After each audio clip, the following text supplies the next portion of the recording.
Hi there! This was a heavy week, right? In terms of content, but also in terms of really starting the teamwork. Module 3 is known to be challenging. We discussed 3 main topics, all related to early project phases. First of all, we saw the importance of stakeholder involvement. Next, it was about opportunity framing, and we concluded with risk management. One of the risks we identified for this MOOC was the difficulty of getting you involved in the teamwork activities.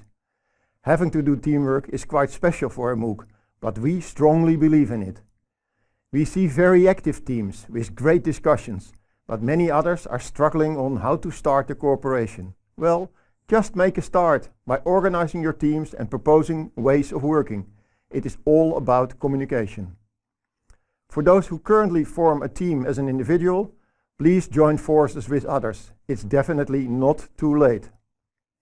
So far, we numbered the active teams in the team tool. In Unit 3.4, we coupled those teams to other teams for the peer review, and we will continue to do this when new teams become active. Upload your assignment review in your own team's discussion, and also upload your review of the other team there. Please carefully check which team you have to review, and of course, you can only review after the other team has delivered. We will remind you in Module 4. Overall, these assignments and this review are meant to help you preparing your project execution plan, which you will submit by the end of Module 7. And, promised, Module 4 will be less heavy in terms of activities and assignments. So if needed, please try to catch up and keep the momentum.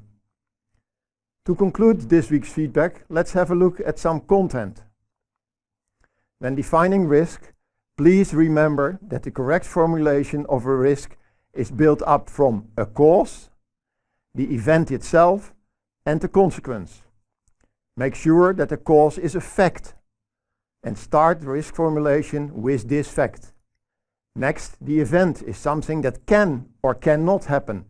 And lastly, the consequence is the effect of the risk on the delivery of your project. And don't forget the upside, the opportunities.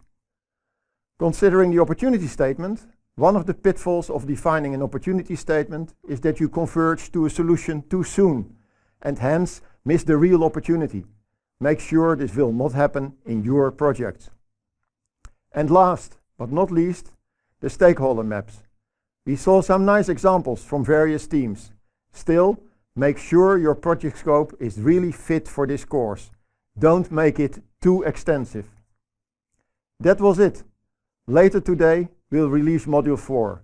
Enjoy the next module and take care.